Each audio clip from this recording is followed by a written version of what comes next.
Öncelikle tüccarların bizden istedikleri 1500 kilim vardır. Bu kadar kilimi bahar gelene kadar yetiştirmek fevkalade zordur. Ancak iki ovanın maharetli hatunları bir araya gelirse o vakit bu işten herkesin kârı çıkacaktır derim.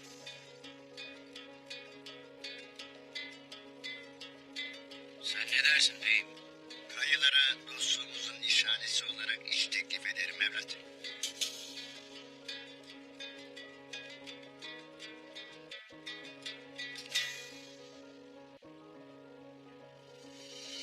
Bir kez söz ağzımdan çıktığına göre gayri benim değil Ertuğrul Bey'in ne diyeceği önemlidir.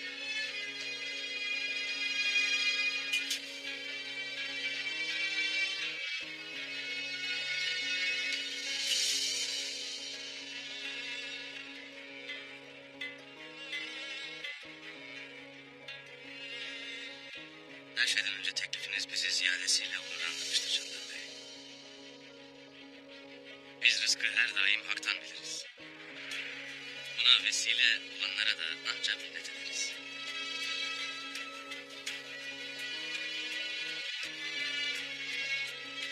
Teklifinize de cevap vermeden önce bunu ailemle istişare etmek isterim. Zira onların fikirleri vereceğim kararda etkilidir. Haklısınız Ertuğrul Bey. Bu iki ovanın erlerini hatunlarla etkileyici bir ortaklıktır. Ertuğrul Bey'i ve ailesini ağırlamakta huzur etmeyesiniz. Gün ola, hayrola.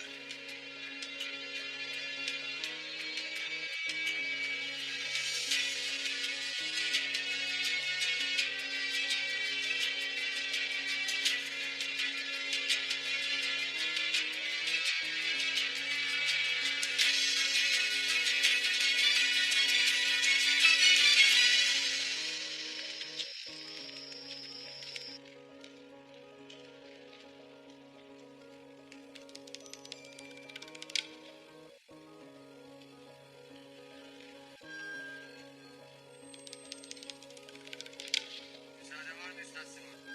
Gel Petrus.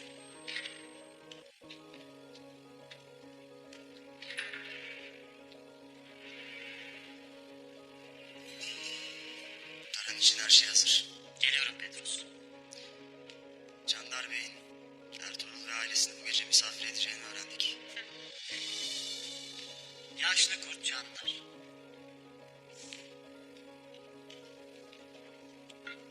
Turgut ve alplerine baskını Ural'ın yaptığını öğrenmiş demek ki.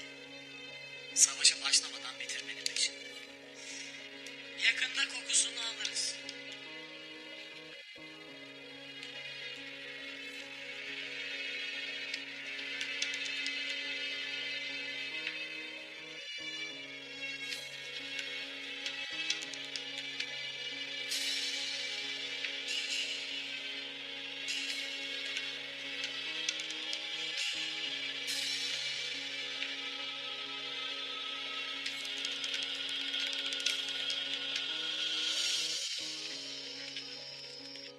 Obamızın en zor vaktinde yetişen bu iş Allah'ın bize bir lütfudur.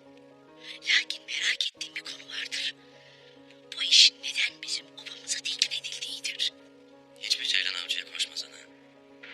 Çandar Bey bu teklifi boşuna yapmadı. Bu alplerimizin kanının diyetidir. İki oba arasında cenk mi var da kanın bedeli olsun oğul. Kilimlerinizi yakmak kime yarar düşünün. Kimin işi bozulmuştur. Kilimlerimizi yakıp alplerimizi öldürenin Ural Bey olduğundan şüphe ederim. Caner Bey oğlunu yaktığı ateş obasında kavurmasın diye Ertuğrul Bey'in bu işin peşine düşmesine engel olmak istediğini düşünürse Hakkı Hatun.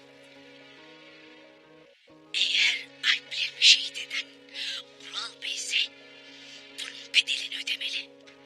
Yok eğer Canlar Bey bunu biliyor da bu oyuna kalkışıyorsa o zaman gözümüzü dört açmalıyız.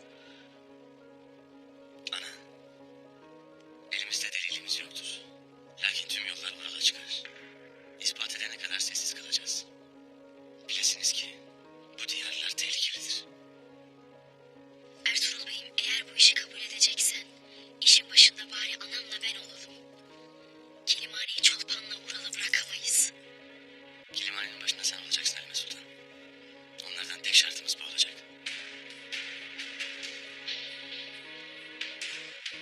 Şehitlerimizin kanının hesabını eninde sonunda soracağım. Ben bu işi Frank tüccardan alabilmek için ne vakittir uğraşırım. Niye baba? Niye? Sen rızkımızı daha dün çıkıp gelen bir başıbozukla paylaşasın diye mi? Çavdar Obası bugünlere düşmanlarını çoğaltarak değil, azaltarak geldi. Baba, kıyıdan ne dost olur ne de düşman. Çavdarların gücünden bahsedersin. Lakin bir avuç dolusu yoksulu tepemize çıkarırsın. Bırak bu işi biz halledelim. Buna gücümüz yeter. Ben de bilirim. Gücümüz neye yeter neye yetmez. Bu ortaklık iki obanın da selameti için gereklidir. İtiraz istemem.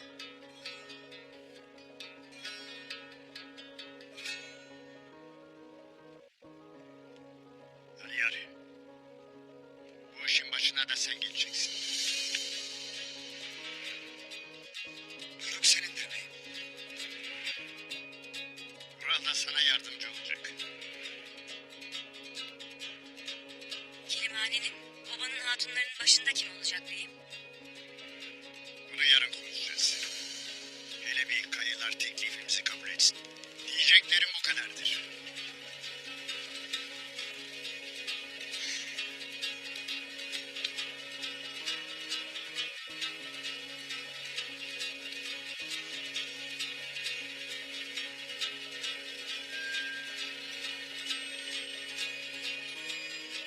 İhtiyar kurtumuzun bir anda. Üstelik ticarette ortaklık kurmasını anlayamadım abi. Hem olan babamın doğru ve adil bir karar vermesi değil mi Aslı? İnşallah başka bir niyeti yoktur.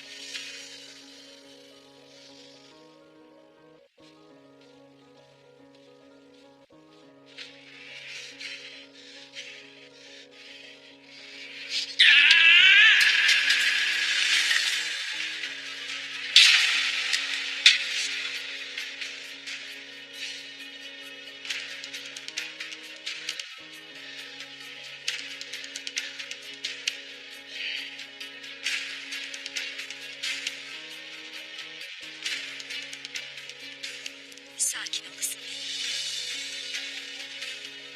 Herkes eteğindeki taşları döker. Dostunu düşmanını öğrenmiş olursun. Öğrenmek bana pahalıya patlar. Çolpan Hatun. Altınlarımı Ertuğrul gibi bir beceriksizle paylaşmak bana ağır gelir. Ama daha da ağır nedir bilir misin? Hiçbir vakit babamın bu kadar korktuğunu görmemiştim. Neden korktuğunu? Savaşmaktan, kan dökmekten. Buraları titreten adam şimdi korkudan ne edeceğini bilmez bir halde. Bu ortaklığa nasıl mani olacağız? Biz değil, Simon mani olacak. Simon böyle bir şeye niye engel olsun ki?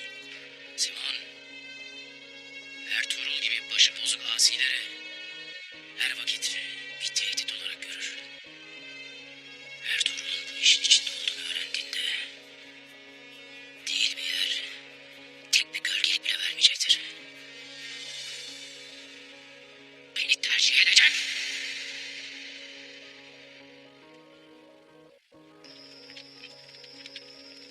Bu defterde Antakya Haçlı Kontluğu'nda faaliyet gösteren Üstad Petrucci'nin çok kıymetli bilgileri var.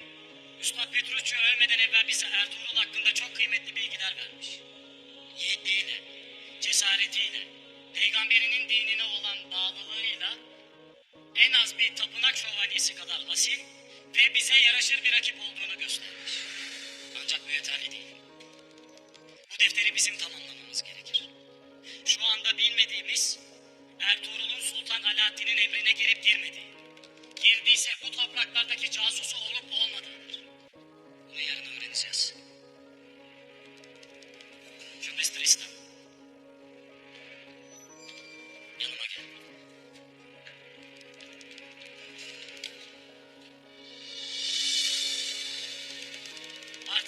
şövalye olarak aramızda faaliyet göstereceksin. Bir şövalye olarak ilk vazifende Ertuğrul muammasını ortadan kaldırmak için gerekirse kendini feda etmek olacak. Baba, oğul ve kutsal ruh adına seni şövalye ilan ediyorum.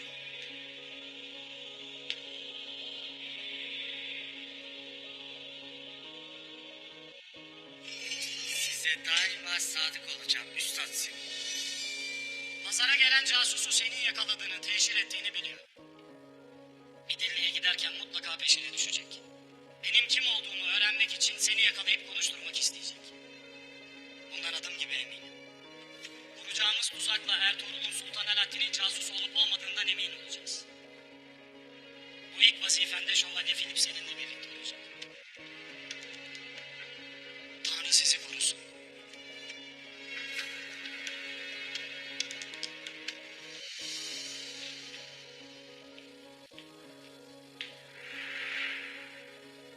Tören başlasın.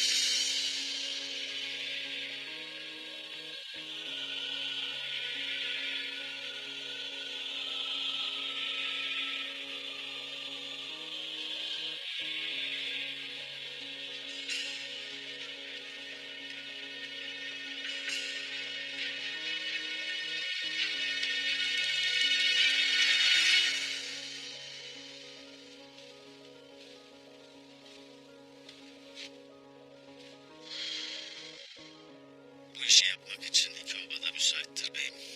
Lakin iki tarafta kendi obasında olmasını isteyecektir. Orta yolu nasıl bulacağız beyim? Orta yol bellidir artık bey. Bu iş için en uygun yer Anlıpazar'dır. Sadece bu iş için de değil. Ne düşünürsün beyim? Anlıpazar nifak yuvasıdır artık bey. İçine girmeden fitneyi temizleyemeyiz. Orada olup inlerine gireceğiz. Bu çok isabetli bir karardır beyim. Var olasın. Beyim, müsaade var mıdır? Gel hele Bamsı.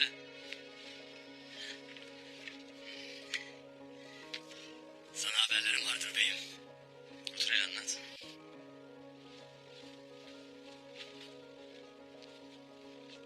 Tüccarın istikamet nerededir?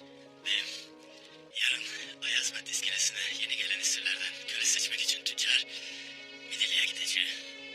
Biz de ona yeni bir köle daha veririz o vakit. Tüccarı yem olarak kullanacaklar.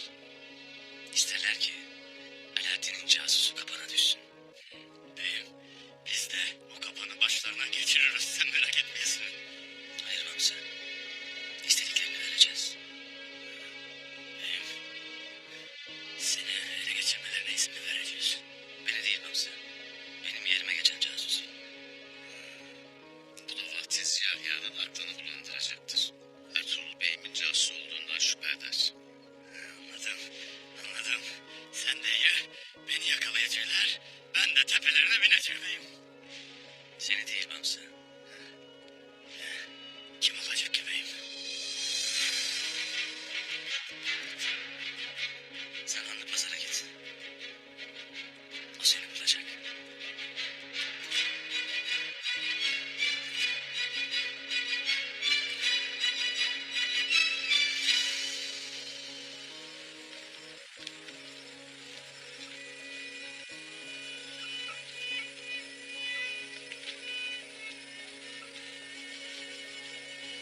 El emeğimiz, göz nurumuz, kilimleri burada dikoruz.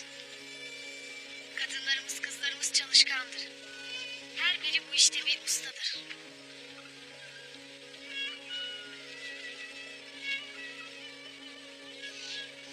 Allah emeklerinizi zayi etmesin kızım.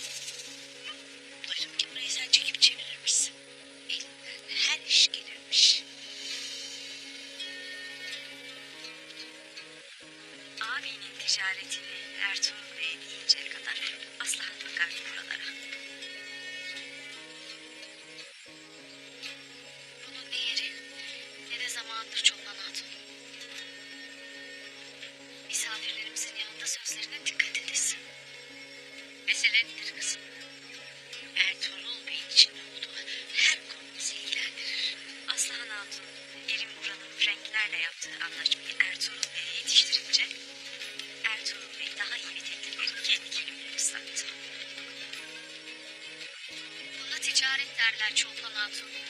beceri ister. Benim dememle olacak iş değildir. Elbette beceri ister. Lakin iyi bir ortak işi kolaylar. Ertuğrul Bey kararını verince rakip değil ortak olacağız. Rahat rahat yönetirsin diyeceklerini.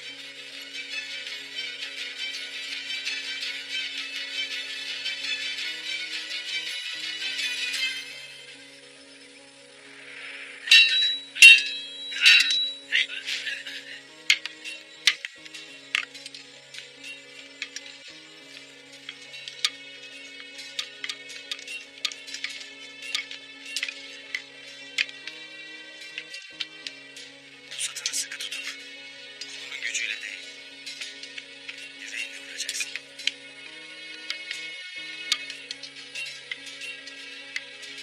Selamünaleyküm. Aleykümselam Aliyer Bey. Ömrüm boyunca evin peşinde istiyorum beyim. Umarım aradığını bulmuşsundur Aliyer Bey.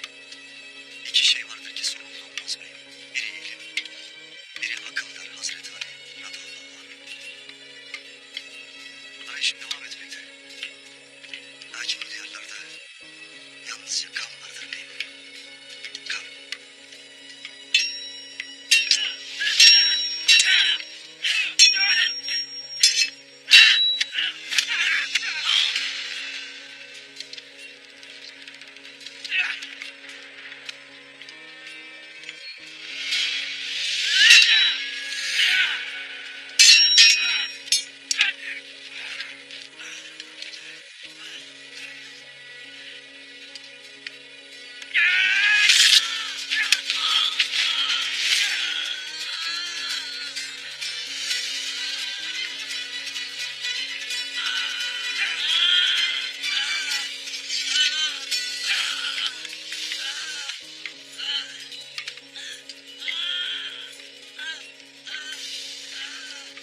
Yarın adamları acımasız olur Ertuğrul Bey. Yoksa burada kuşa yem olursun. Talimli olmak lazım.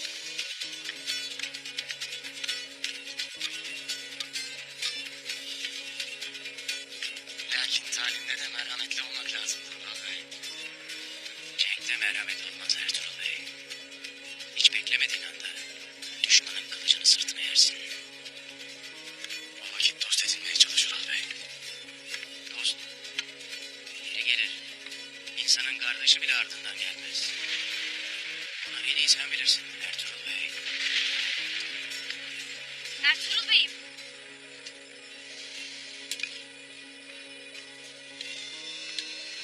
Biz hazırız.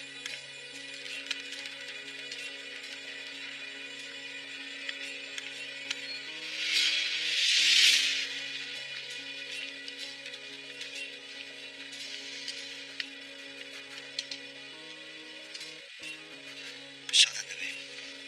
Ben hazırlıklara bakayım. Eyvallah Aliyer Bey.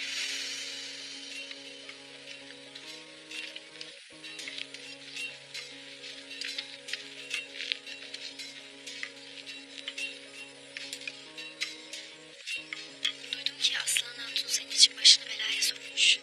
Tüccarların kilim işini söyledi de babası onu kilimhanenin başından almış. Sen Aslıhan Hatun'un vazifesini kaybetmesine mi? Yoksa bize kilimleri söylemesine mi üzülürsün?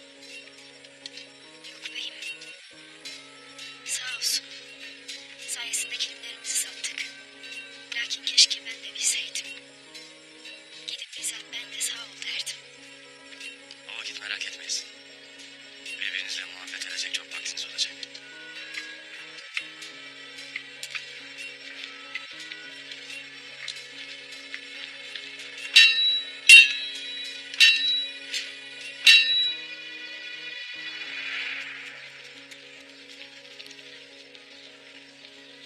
Eyvallah, eyvallah.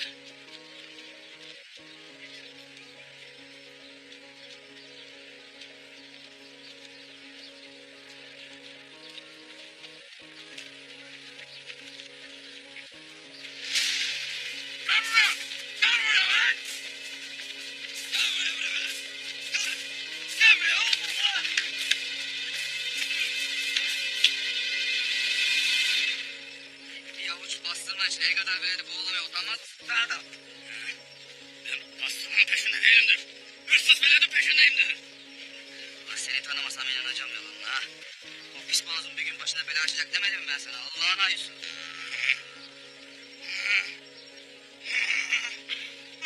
Dur ulan dur. Allah'ın ayısı dur. Gel benimle.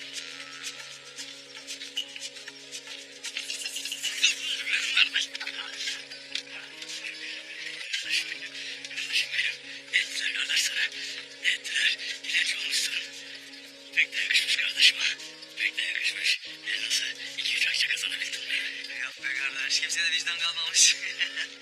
Ne akçesi? Yediğimiz tekmelerde kaldı. Seni iyi gördüm ha. İyice sevinmişsin. Nasıl kardeş? Yok be kardeş. Yok be. Ne sevinmesi? Daha düne kadar 2 lokma girmezdi gırtlağımızdan. Neyse ki Ertuğrul Bey'imiz kilimleri sattı da. Bilirim kardeş. Her bir şeyden haberim var evvelallah.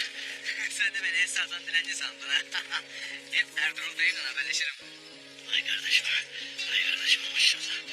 Maşallah ay kardeşim maşallah.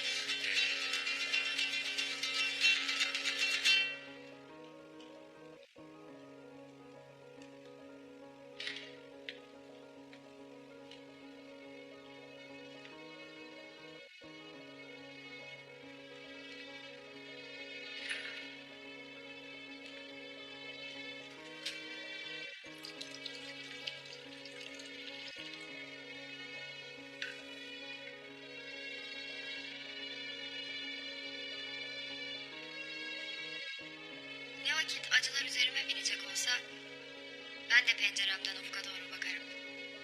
Sanki çok uzaklardan bir atlı gelecek, beni alıp götürecekmiş gibi. Sanki tüm dertlerimden beni uzaklaştıracakmış gibi. Sana kendi ellerimle reyhan şerbeti yaptım. İçini ferahlatır.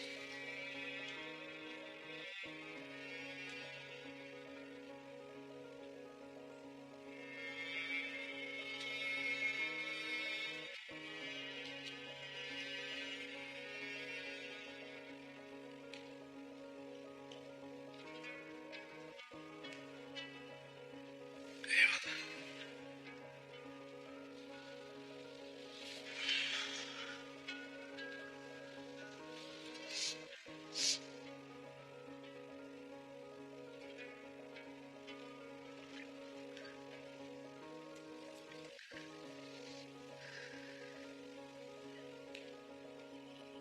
Benim beklediklerim gayrı gelmez. Hepsi kara toprağın altındadır.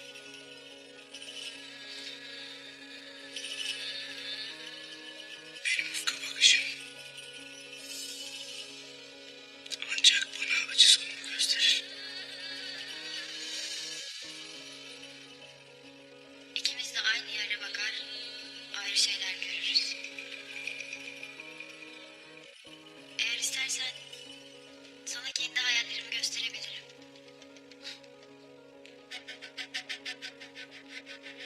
Ben zaten bugüne kadar başkalarının düşlerini gördüğüm için bu haldeyim. Bundan gayrı kabus da olsa kendi düşlerimi göreceğim. Selamünaleyküm. Müsaade var mıdır kardeş? Aleykümselam Hamza.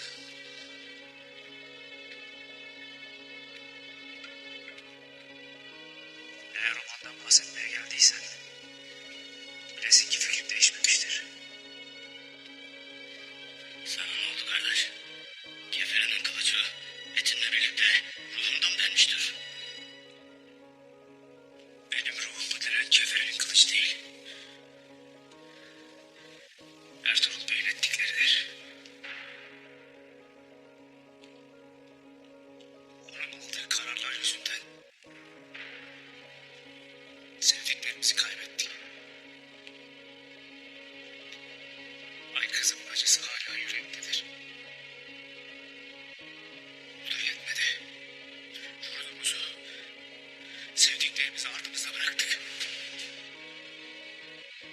şeyden sonra kendi öz kardeşlerinin yolundan yürümezken biz yanında durur. O ne yaptı? He? Kendi mallarını satmak için bizi yem etti. Cenk'te yaptığı hatalar yetmemiş gibi şimdi de ticarette canımızı ateşe atar. Ertuğrul Bey benim nazarımda ne iyi bir tüccar ne de iyi bir savaşçıdır. Kardeş, kardeş senin dilin ne söyler? Kardeş yoksa yine oyun mu ettiler sana? Aklını mı aldılar başından? Bunlar senin de dilin laflar değiller.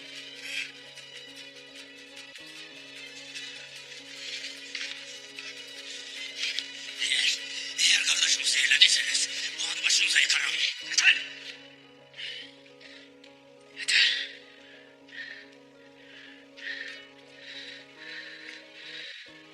Benim aklım başımdadır.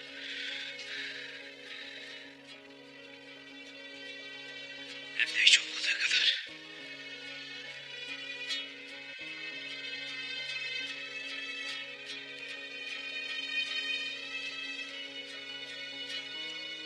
Bundan gayrı benim için tek bir yol vardır. O da kendi yolumdur. Ertuğrul Bey'in yolu sizin olsun.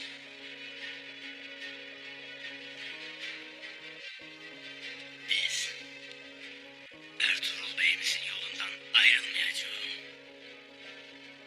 Bir sözümüz var kardeş. Bir sözümüz var.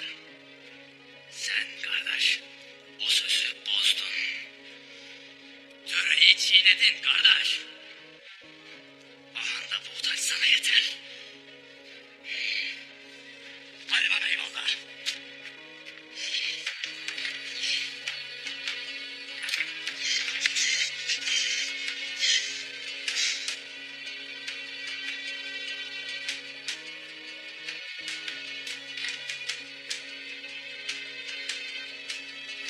Bamsal. Bamsal dur. Çok üzgünüm. Ama Turgut'a da hak vermelisin. Az şey yaşamamış, sen de öyle. Belki de ona kulak vermelisin ha. Aslında onun dilini kesmek gerekiyor. Bazen kaba kuvvet çözüm olmayabilir Bamsa. Dilini kesmek yerine aklını kullanıp ona duymak istediğin şeyi söyletebilirsin. Ben bu saklarımla dilini keseyim de sen artık konuşturur musun? Yani yapıp yedirir misin orasını ben bilmem. Biz yani geyik eti yaparız. Yemek ister misin? Ben yiyeceğimi yedim. Yiyeceğimi yedim ben. Sen de kötek yemek istemezsen kaçıl önümden.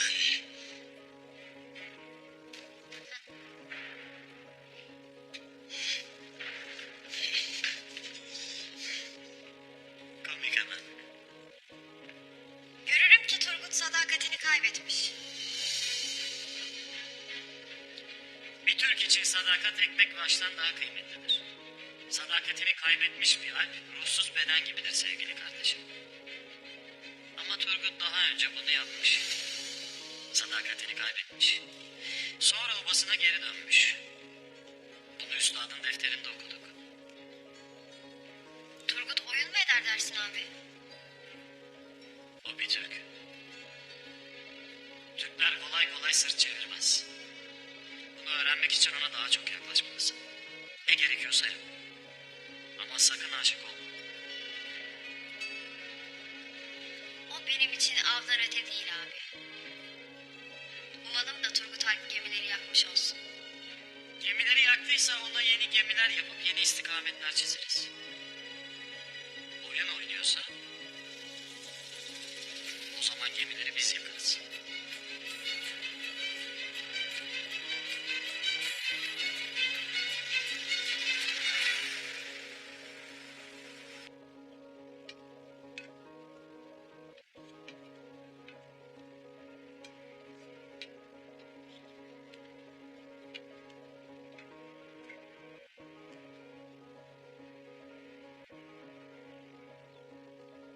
Desteğinizi düşündük ve kabul etmeye karar verdik Candar Bey.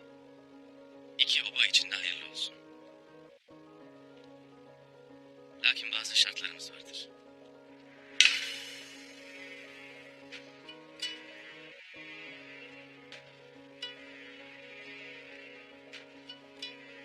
Ben de hayırlı olmasını dilerim Ertuğrul Bey. Şartlarınız nelerdir? Mali işlerin başına siz geçesiniz. Zira ticarette tecrübelisiniz. İşlerin Hanlı Pazar'da yapılması uygun olur. Zira o kadar malı Hanlı Pazar'a taşımak güç ve zaman gerektirir. Kilimler Hanlı Pazar'da dokunup istiflenir ve orada satılır. Haklısın Ertuğrul Bey. İki oba da birbirine uzaktır. Ortak bir noktada buluşmak en doğrusudur. Kilimhanenin başına da Halime Sultan'ın geçmesi uygun olur.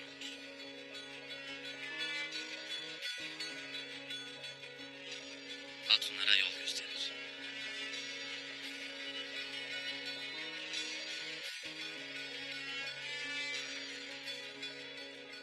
Kabul Ertuğrul.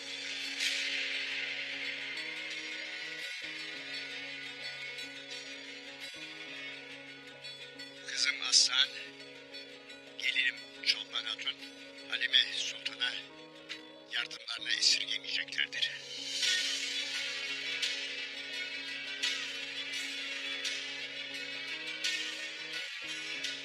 Oğlum Aliyar ilim tahsil etmiştir. Dürüstlüğüne kendimden çok güvenirim. Ticarete onun bakması uygundur. Aliyar Bey hususunda zerre şüphem yoktur. O halde geriye bir tek Hanlı Pazar'dan yer temin etmek kalmıştır. Oğlum Ural, hanın sahibi Simon'la görüşüp bu işi halledecektir. Ural, yarından tezi yok. Aliyar'la beraber hana gidesin. Aliyar'la Simon'u tanıştırıp kararlarımızı bildir. Kilimhane için bir yer istediğimizi söyleyesin. Peki ya Simon bunu kabul etmezse? Simon bir tüccardır evladım. Parasına bakacaktır. Sen dediklerimi yapasın, gerisine karışmayasın.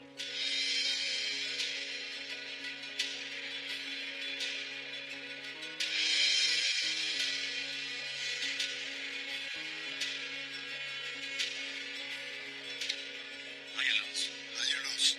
Hayırlı olsun. Hayırlı olsun.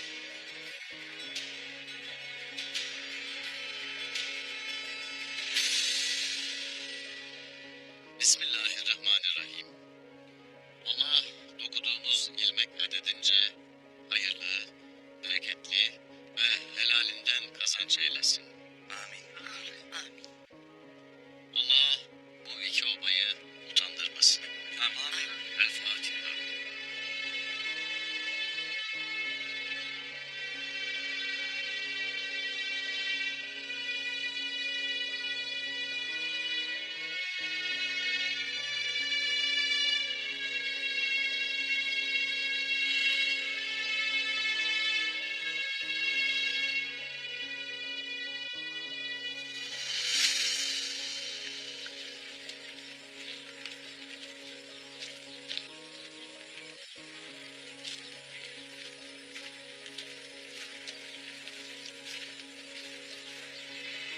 Kaybolmamız kardeş. Ne yapacağınızı biliyorsunuz.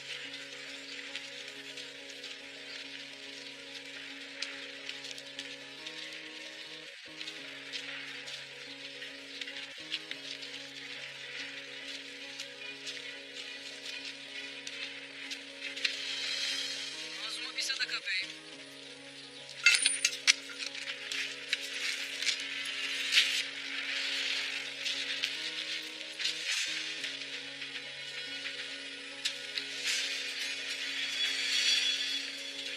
Mazluma, ilacına attığınız her tekme size misliyle geri dönecek. Bekleyin hele. Dilenci. Beyleri rahatsız etme, yersin tekmeyi. Tanrısını korusun küçük efendi. Karışma Tanrı'nın işine. Kimi koruyacağını sana mı sor? Defol almayayım ayağımın altına.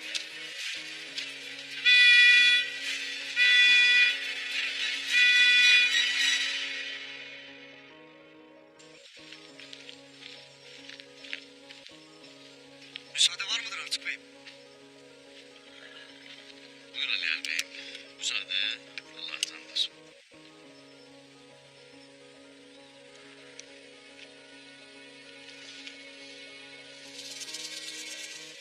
O yakın zamanda ruhunu teslim etmiş birinin dilidir. Lakin benim bazı şüphelerim var beyim. İngiliz'in kuvvetine dayanarak zehirlenip zehirlenmediğini öğrenebilir miyiz?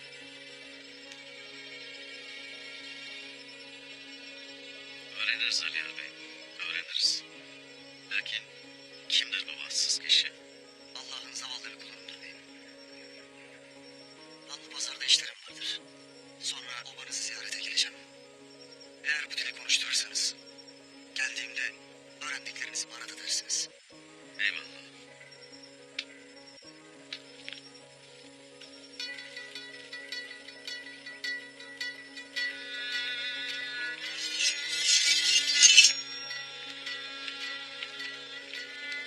Ertuğrul Bey, ortaklığımız iki obaya da bereket getirsin. Amin. Birlikten dirlik doğar Canlar Bey. Gayrı bize çalışma düşer. Siz hiç meraklanmayın. Ali Yar'la Ural, hancı Simon'la konuşup bu işi yoluna koyacaklardır. Buna hiç şüphem yoktur Canlar Bey. Aslan Hatun'la Halim Hatun da ellerinden geleni yapacaklardır.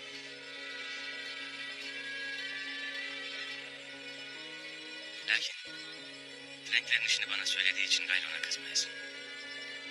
Rızkımız da yolumuz da birdir. Yolcu yolunda gerek. Bizi misafir ettiniz. Hakkınızı helal edin. Yol gidenin olsun. Hakkımız helal olsun. Misafirimiz her vakit başımızın üstündedir. Ne hakkımız varsa helal olsun, size helal edin. Helal olsun. Razı geldik razı gideriz. Babanız şen, dostluğumuz daim, işimiz hayırlı olsun.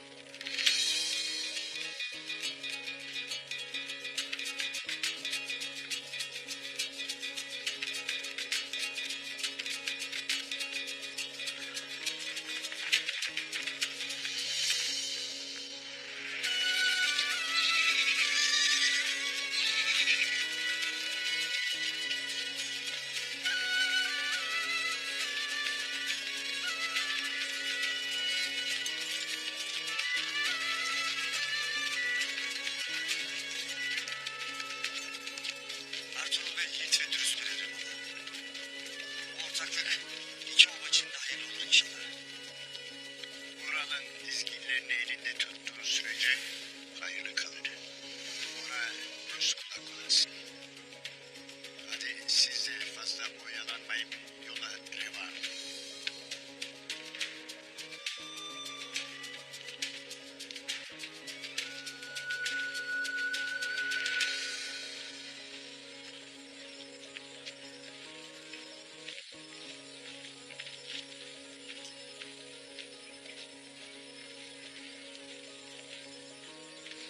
Yola düşmemiz gerek abi. Ben hazırım Ali Er. Bekleyen sensin. Beyim, talim sırasında bacağı kırılan Alp. Durumu ciddidir. Bacağı şişmiştir, ne yapacağımızı bilemedik. Ya bu Alplerin de hepsi çürük çıktı. Altı üstü bir bacak. Hallediversin. Nerededir Batuhan? Ben bir bakayım. Ali Er. Simon'la görüşmemiz vardı. Gecikmeyelim. O yiğit bizim Alp'imizdir abi. Simon beklesin. Kutluca.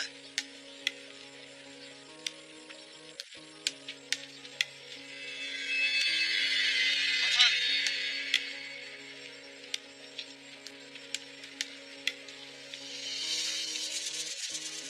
Şimdi sıra sende Simon.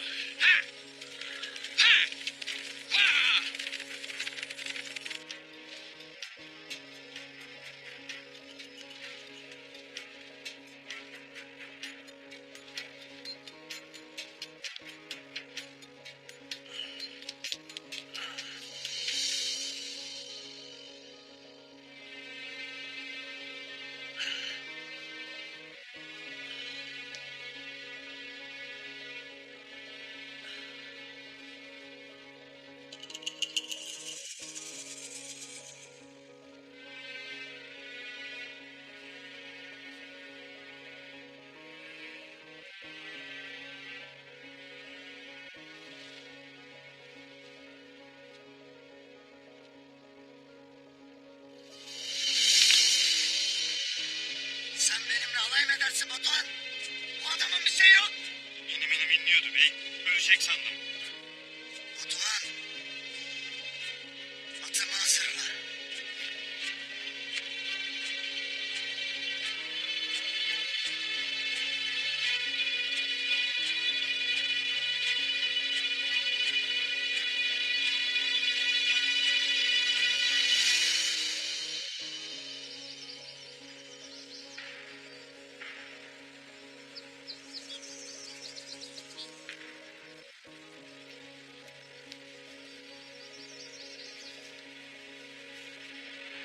Aha da seni öldürdüm dağların ayısı. Siz de pusu kuracaksınız ve hey hey.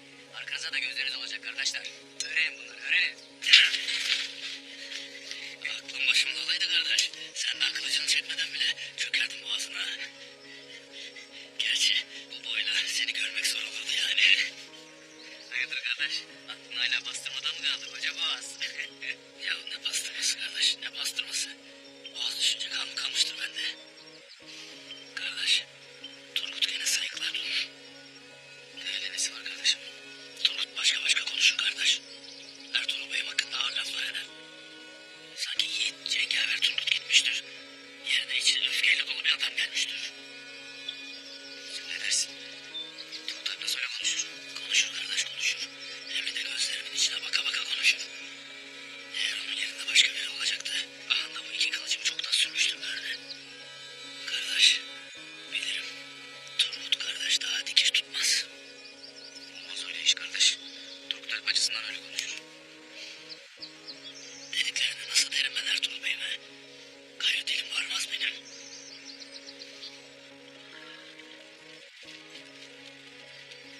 Gelin. Gelin. Hancımı sizden alacağım.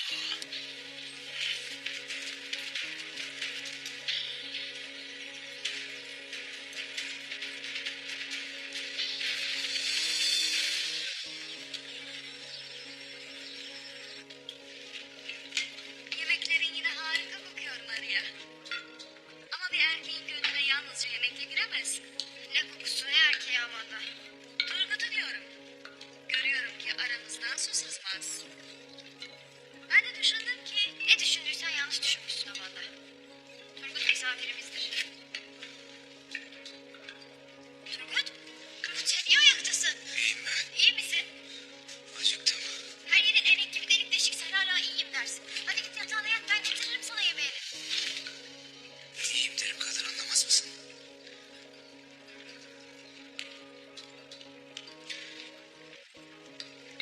Kusura kalmayasın. İçimi kemiren bin bir türlü vesveseyle yatmaktan helak oldum.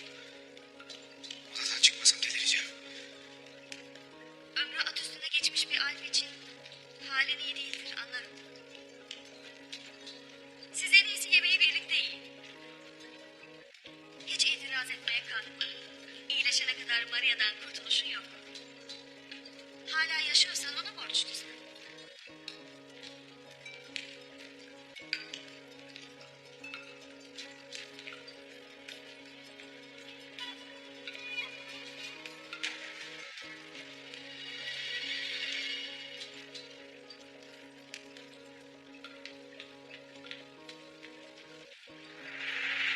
Bu işe engel olacaksın Simon. Aliyer senden pazardaki liman için yer isteyecek. Babam Ertuğrul Bey'e ortak oldu. Ona engel olmalısın. Yoksa anlaşmamız biter. Frankler geldiğinde anlaşmayı bozan sendin. Ne çabuk unuttun. Bu iş başka, bu iş başka. Bana babamın güveni lazımdır. Ertuğrul Bey'in çok bilmişliği. Sen Ertuğrul'u bilmezsin. Eğer buraya gelirse her şey biter. Esas Ertuğrul'u bilmeyen sensin. Gözün öfke bürümüş. Bir de bana akıl veriyorsun. Hele bir gelsin bakalım Ertuğrul Bey. Ne diyecek? Ertuğrul Bey lütfedip buraya gelmedi. Aliyer birazdan burada olur. Ona Ertuğrul Bey'le bu işin olamayacağını söyleyeceksin. Ve mesele kapanacak. Simon.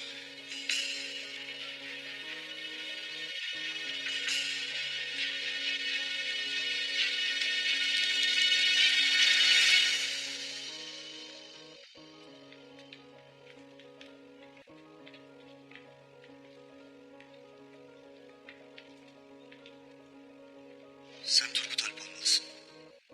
Sen kimsin? Ben Canlar Bey'in oğlu Aliye'dir. Ertuğrul Bey'in obamızda misafirimizdi. Senden çok bahsetti. Geçmiş olsun demek istedim.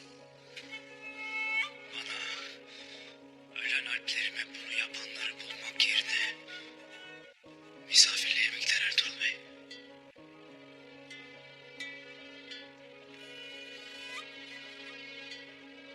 Anlaşılan beyimizden fayda yok. Tez iyileşip bana bu kancıklığı yapanlardan hesap sormalıyım.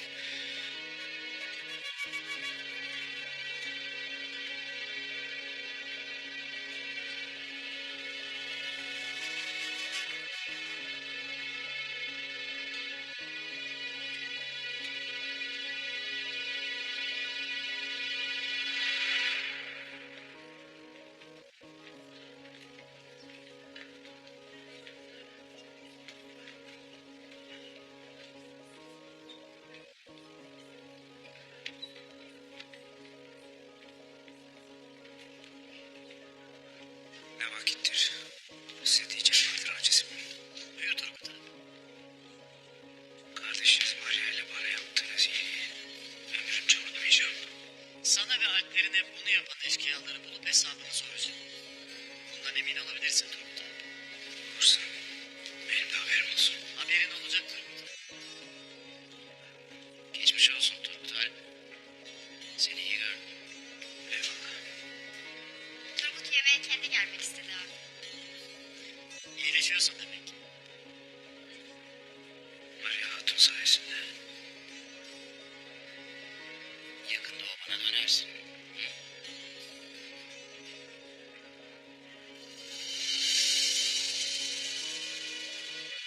Ben okumun alp başıydım. Alplerimin kanının hesabını sormadan hiçbir yere dönmeyeceğim. Müsaadenizle.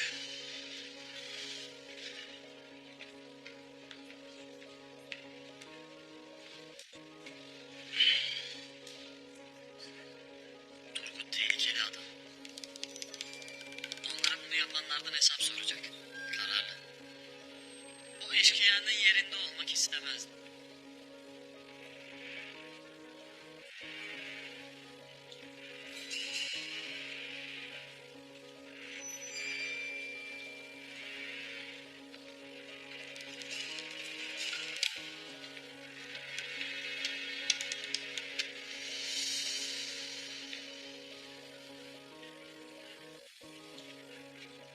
Kardeşim Ali Er.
Talep için üzüldüm Aliyan Bey. Ural Bey taleplerini zeyletti. Dediğim gibi babam vazifeyi Aliyan'a verdi. Bana da ikinizi tanıştırmak düştü. İkinizin nicedir ticaret yaptığınızı bilirim. Bir hukukunuz vardır. Lakin iki obanın ortak kararıdır. Bu iş namusluca vaktinde yapılacaksa bizim kurallarımızla olur. Nihayetinde ben tüccarım. İşime bakarım. Öte yandan Ural Bey de haklı. Ben Ertuğrul Bey'i tanımam etmem. En doğrusu onu da dinlemektir. Lütfedip gelirse ortak bir karara varabiliriz.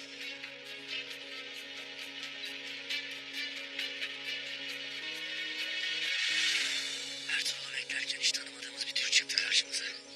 Üstad Simon bu işe çok bozulacak.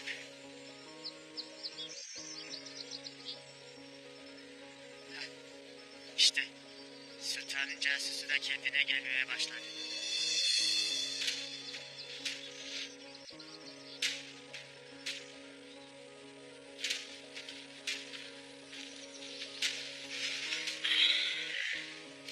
Kimsin sen Türk? Kabusunuz. Sen mi? Kabusun. Sen benim için ancak tatlı bir iş olursun. Kanını yavaş yavaş toprağa akıttığın vakit. O vakti Ziyahya'ya selamımı söyle. Nereden biliyorsun vakti siyahayı? Ona de ki en yakın vakitte gelip inini başına geçireceğim. Onun da sizin gibi çomarların da mezar olacak olursa. Böyle yüzünüzü gözünüzü kapatıp da elimden kurtulamayacaksınız.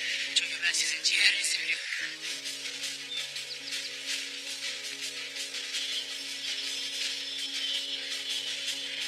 Hakkınızdaki her şeyi biliyorum. Aldığınız her nefesi, attığınız her adım. Cehenneme çevireceğiz bu toprakları, sizi gömmeden durmayacağım.